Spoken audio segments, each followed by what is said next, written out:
উচ্ছেদ হৈছে মানে ভোটাধিকাৰ খৰ্ব কৰা সেইটোতো আপোনাৰ সংবিধানৰ নিয়ম নহয় মানে উচ্ছেদ কৰা সকলকতো আমি কেতিয়াও দেখা নাই বাংলাদেশলৈ খেদি দিয়া অসমত আছে মানে তেওঁলোক অসমৰ বাসিন্দা গতিকে অসমত থকা যদি তেওঁলোক বৈধ নাগৰিক তেনেহলে ভোটাধিকাৰ পাব লাগিব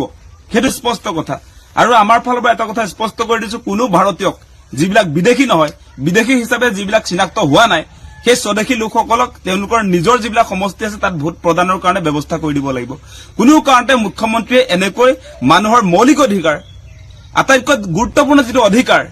মানুহে নিজৰ পছন্দৰ জনপ্ৰতিনিধি নিৰ্বাচন কৰা সেই অধিকাৰ কোনো কাৰণতে মুখ্যমন্ত্ৰী এগৰাকী কাঢ়ি ল'ব নোৱাৰে মানুহৰ পৰা গতিকে আমাৰ স্পষ্ট কথা যিবিলাক মানুহ অসমৰ বাসিন্দা যিবিলাক ভাৰতীয় নাগৰিক তেওঁলোকে ভোটাধিকাৰ সাব্যস্ত কৰাৰ সুবিধা পাব লাগিব যদি তেওঁলোকক বঞ্চিত কৰা হয় তেনেহলে ইলিগেলি তেওঁলোকে